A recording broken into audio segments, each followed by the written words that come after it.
Ini adalah potongan video yang cukup langka saat rapat raksasa terjadi di lapangan Ikada pada 19 September 1945.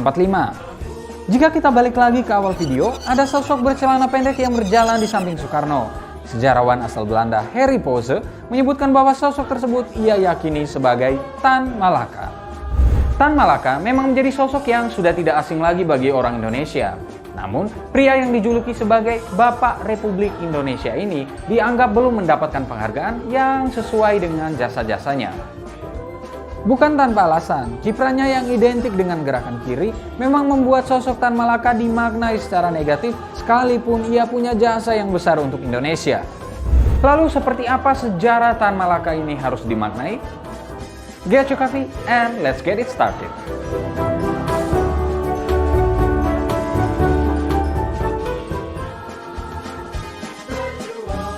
Tan Malaka lahir dengan nama Sultan Ibrahim di Nagari Pandam Gadang, Suliki, Sumatera Barat pada 2 Juni 1897. Ia dibesarkan di lingkungan keluarga Islamis. Ayahnya bernama H.M. Rasad yang bekerja sebagai pegawai pertanian, sementara ibunya Rangka Yosinah merupakan orang yang disegani di desanya karena berasal dari keluarga terpandang. Saat berusia 16 tahun, ia diminta untuk menerima 2 tawaran dari keluarganya, yaitu diberi gelar Datu Tan Malaka dan dijodohkan dengan gadis yang dipilihkan oleh keluarganya. Namun ia menjawab bahwa dirinya hanya menerima 1 dari 2 tawaran tersebut saja. Keluarganya akhirnya memilih untuk memberinya gelar Datu Tan Malaka ketimbang menjodohkannya. Sejak saat itu, Ibrahim dikenal dengan nama Tan Malaka. Selepas menyelesaikan pendidikan di Quake School alias Sekolah Guru Negara di Bukit Tinggi pada tahun 1913, ia melanjutkan pendidikannya ke Rijks Quake School di Haarlem, Belanda. Di Belanda inilah ia berkenalan dengan pemikiran-pemikiran komunisme dan sosialisme lewat karya Marx, Engels, hingga Lenin. Beberapa waktu kemudian, ia bertemu dengan Henk Snifflit, salah seorang pendiri Indische Sosiaal Democratische Vereniging alias ISDV, sebuah organisasi yang menjadi cikal bakal Partai Komunis Indonesia. Tan Malaka tertarik dengan tawaran Snifflit yang mengajaknya bergabung dengan Sosiaal Democratische Onderwijers Vereniging alias Asosiasi Demokratik Sosial Guru. Setelah lulus dari SDOV, ia kembali ke desanya di Sumatera Barat. Ia kemudian menerima tawaran untuk mengajar anak-anak kuli di perkebunan teh di Deli, Sumatera Utara. Di masa inilah ia mengamati dan memahami penderitaan kaum pribumi Sumatera, serta terus melakukan hubungan dengan ISDV dan menulis untuk media massa. Tan Malaka sempat menjadi calon anggota Volksraad, semacam parlemen bentukan pemerintah Hindia Belanda dalam pemilihan tahun 1920 mewakili kaum kiri. Namun, ia akhirnya mengundurkan diri setahun kemudian tanpa sebab yang jelas. Kiprahnya kemudian dilanjutkan dengan membuka sekolah di Semarang atas bantuan orang ini, Darsono, tokoh dari Syarikat Islam Merah. Sekolah itu disebut sebagai sekolah rakyat dan memiliki kurikulum yang sama dengan sekolah di Uni Soviet. Kedekatan Tan Malaka dengan tokoh SI seperti Semaun dan Darsono pada akhirnya memang membuat dirinya makin dekat dengan pergerakan komunisme.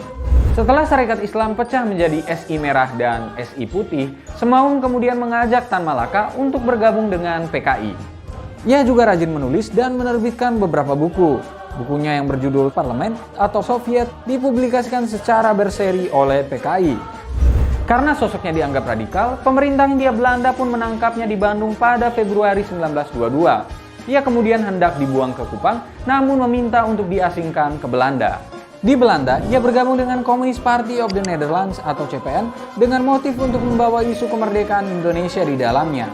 Ia kemudian pergi ke Jerman dan kemudian ke Uni Soviet untuk mengikuti konferensi komunis internasional atau Komintern. Di Soviet, ia menawarkan proposal kolaborasi antara komunisme dengan pan-islamisme walaupun kemudian ditolak.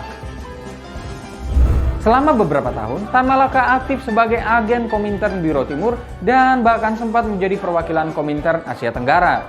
Ia sempat berpindah-pindah ke Kanton, Hong Kong, Singapura, Filipina, dan beberapa wilayah lainnya untuk tugasnya tersebut. Pada tahun 1924 ketika masih dalam pelarian, ia menulis salah satu buku yang paling terkenal yang pernah dibuatnya berjudul Naar de Republiek Indonesia atau Menuju Republik Indonesia.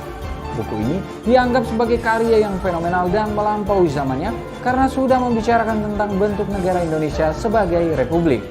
Buku ini disebut-sebut sebagai sumber inspirasi Soekarno dan Hatta dalam merumuskan seperti apa Indonesia di kemudian hari. Pada tahun 1927, Tan Malaka mendirikan Partai Republik Indonesia atau PARI akibat ketidakpuasannya terhadap strategi yang diambil oleh PKI dalam perjuangannya. Selanjutnya, pada tahun 1942, Tan Malaka tiba kembali di Jakarta dan menulis buku Madilog alias Materialisme, Dialektika, dan Logika. Ia juga mulai menghitung-hitung peluang Indonesia untuk mencapai kemerdekaan. Indonesia akhirnya memproklamasikan kemerdekaan pada 17 Agustus 1945, hal yang sudah diprediksi sebelumnya oleh Tan Malaka. Namun, diplomasi Indonesia terhadap Belanda dinilai Tan Malaka terlalu lemah pasca proklamasi kemerdekaan tersebut. Ia kemudian mendirikan Persatuan Perjuangan yang beranggotakan 140-an organisasi politik, laskar, dan partai politik, termasuk juga Masyumi dan PNI yang tidak puas dengan lambannya diplomasi Perdana Menteri Sultan Syahrir. Tan Malaka sempat dipenjara karena dituduh menjadi otak penculikan Sultan Syahrir di tahun 1948, namun kemudian dibebaskan setelah meletus pemberontakan PKI di bulan September tahun tersebut. Setelah keluar dari penjara, ia mendirikan Partai Musyawarah Rakyat Banyak atau Murba, sebuah partai politik dengan ideologi nasionalis komunis. Harry Poze dalam bukunya Tan Malaka Gerakan Kiri dan Revolusi Indonesia Jilid 4 menyebutkan bahwa Tan Malaka menolak menjadi ketua partai tersebut.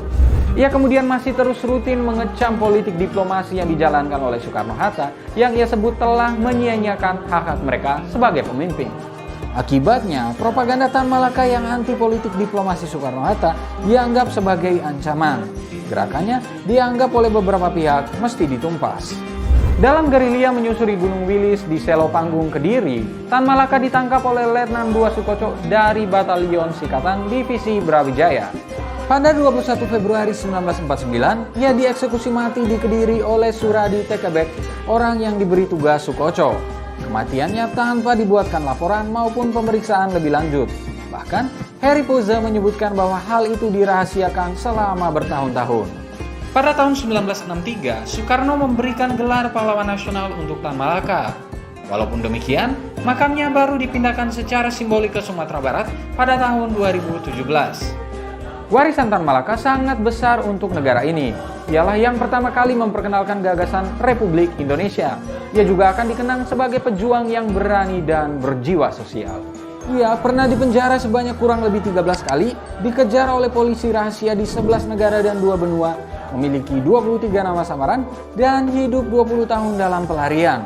Ia juga menguasai 8 bahasa, mulai dari Minang, Indonesia, Tagalog, Mandarin, Jerman, Belanda, Rusia, dan Inggris. Sayangnya, karena dianggap sebagai tokoh kiri, selama era Orde Baru, nama Tan Malaka seolah dihilangkan dari buku-buku sejarah. Tan Malaka akan dikenang sebagai pemikir besar negara ini. Sosoknya adalah patriot yang gagasan-gagasannya tak akan pernah hilang dari negara ini, bahkan bisa disebut sebagai filsufnya Indonesia. Nah, kalau menurut kalian, seperti apa sosok Tan Malaka ini harus dimaknai? Berikan pendapatnya. Terima kasih sudah menonton video ini. Jika kalian punya saran untuk konten-konten selanjutnya, jangan lupa untuk tinggalkan di kolom komentar di bawah. Jangan lupa juga untuk like, subscribe, dan nyalakan lonceng notifikasinya, serta ikuti terus pinterpolitik.com untuk dapatkan informasi seputar fenomena politik di Indonesia. Bye!